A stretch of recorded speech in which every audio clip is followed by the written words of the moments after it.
Imana could say that na Maya was Ebuka Obi mgba. So many people were on my DM. Na God of Zion have arrested me. That Otondo Bobushikwa ononcha. Otondo. The reason why nje say na Maya was Ebuka Obi mgba bụ there is no need ịgba onye ji police ma arrest. Onye ya bụ na Bible say that Jesus will arrest any evil spirit, anybody that will attack them, that Jesus is going to disgrace them. My people, you don't set again, you don't scatter everywhere, don't bust, not be small matter. Hey, make una carry una jokote sit down, come listen to Okongwu Dibia. You don't come out again, my people. Una know say Okongwu Dibia do video yesterday. They talk say, he saw this pastor again, call this pastor lame again. Nah, he don't come out again. Oh, come call this pastor, come out. Oh, they call him different lame. Hey, say nah, why they use police? Say he suppose, may he papa God, may he fight for her, may God fight for am. Why go use ekelebe take pake Mathias Ezeaku? My people, what you wanna think for inside this video?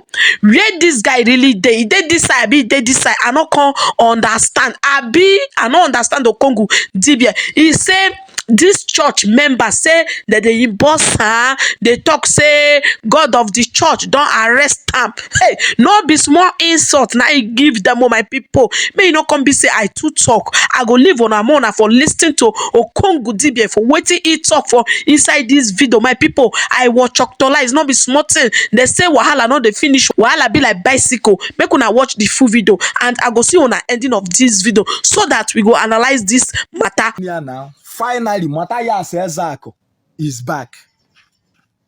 Imana could say that na Maya was Ebuka Obi mgba. So many people were on my DM. Na God of Zion have arrested me. That Otondo Bobushikwa ononcha. Otondo. The reason why nje say na Maya was Ebuka Obi mgba bụ there is no need ịgba onye ji police ma arrest. Onye ya bụ na Bible say that Jesus will arrest any evil spirit, anybody that will attack them, that Jesus is going to disgrace them. Last onye alụ dị ọlụ police.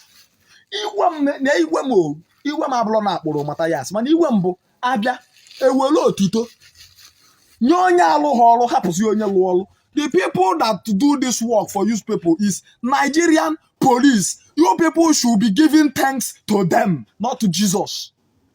The reason why Nigeria fire Ebuka Obi and Zion people for the first place. What on that dear Jesus? First Lord the powerful. Maybe if I can fear. And that is what Mathias Ezeaku is also hoping. Oh, for that. Kogo kataluzo ka Jesus boy Mathias, your end is near. Priva de katonda wa. Oba Mathias ada. Mathias with video confession. I have something to confess. I'm the one who killed Ebuka Obi. Aflom. Nchena. Agaka katorozo ka Jesus kpote David ebe na ala ụlọ wele taa. Nwa chegharịa. Nwa che afu shomia. Nna agbasi awo ike. Jesus wa ka nne che ife afọ si n'ọnya bụ power ya. O mekara fanta ya bụ eme oko anienu. Ta power ka nne che ka ọ bịa attack ya I know see. Next time for the bunde bu egbo sekata. Stop here, stop. Ewo ni ọsọ that na mbuka mpo. Jesus. Kiti. Ngudie. Marie. Na say Cousin was in the police because Jesus Christ. Where can you one of the police officer? In Alose, you saw that one of the 24 elders in the Igwe. I was like, I just want to know Jesus will have your go. Let's go see blue police. And I worry on no. Sound you see. In the name of Jesus, every new Shabbat, which new. Yaba one well kwado yani. Jano can the police. Yeah. One of my gift you people have for police, Nigerian police people, give it to them. They have done the worst. In short, for one, the police officers, what police officers,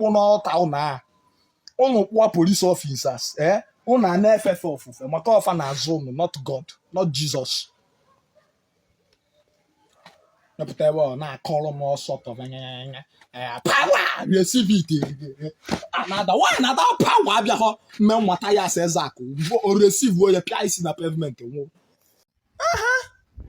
At least or dị clear. Ma ife mfọkwasị bụ ebe poli mgbanye live video fukwa ebe ndị polisi na-agbanye Mathias Ezeaku. Nne na anya ka mma na ndị anụ wee yi white gwe nke maybe no angels of the Lord si n'elu igwe fedata wee na-alụ dị ọrụ afụfịọm doro anya no complete Nigerian police force. Omobiana na asa you say one day God will arrest you. You will see your end. Yeah. Oga, if you know the right thing, you better do it and stop deceiving yourself. Face reality, face nature. Chukwu ekesigo wa rap wa isi ai. Na no. I nwa bụ mmadụ na-egbu onwe anyị. Now we dey kill ourselves by ourselves, not God. Ebe unu feel na Chukwu no. Ka ngosi unu Chukwu som. Na Chukwu ebe. Okay for ya. Na ya. Ahụ ya ba o. Iweta nke weta nke ka ewepụtakwa nke. Iwe a na-efe onwe ife ọ na-alụ. This thing where for now. This thing. Many things. So, amazi m ife ọnụ na-akpọ ọrụ nwoke mmadụ n'ọlụ onwe kesigwe everything. Ụsa n'ọzọbọ onwe ka na-enye nsogbu. Anụtara nwaanyị asakwuolu ite. As long as I'm concerned, anybody can eje ụka bụ a lazy fellow, a lazy human being. Because he believe no last ya. Chukwu esi n'eluigwe telu ya ofe. Budatara gị ya rie ndị maka akụjisi ya aka na-abịa ya banwu kichin jete dị ofe. Ọ Chukwu bụ maid ịkpọta ya maid ka ọ na-asa abụ. Tara ati power. Receive it. Ife na ya hapụ who tell you that rubbish. Onye agwa ya nonsense ya.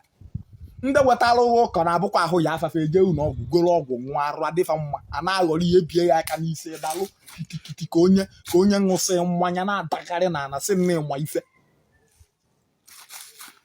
megharị asị na mmadụ ekwuka eje na zọba onwe gị chebe onye ya asị receive it ịdalụzi ada ofu ụbọchị ya dagide efe a nwanye obi na kọdụ spika. That time I want that Jesus Christ I hear. All of my as ije ụlọ ọgwụ ka e chekwuo ndị na-akwachi anụ ahụ ka akwachie ya. Ofu mbọsị ebe ọ na-abụ arakata eburu mmadụ pịa ya ofu mbọsị ya apịawa mmadụ brain na-ehusisi ya that day kono ya nwe fonu ma ọnwụ na-eyi ya. No be small something on I don't hear everything for the horses smart. When they talk say these church members say that they come in boss, they in boss and they tell and say God of the church don't arrest him. Say now he don't submit. He said he never submit. Say why the pastor they use ekelebete they chase people. Why they use ekelebete take pake Mathias go kiri. Say why you not wait? May God arrest Mathias in his own time. My people, I was choctalized. I couldn't imagine say no be Okongwu Dibia na I come out yesterday they talk say anything when concerning this pastor or any matter all these things say he no shook him mouth put again say he no talk him again say he no drag this pastor again never for in full life he no drag this pastor again.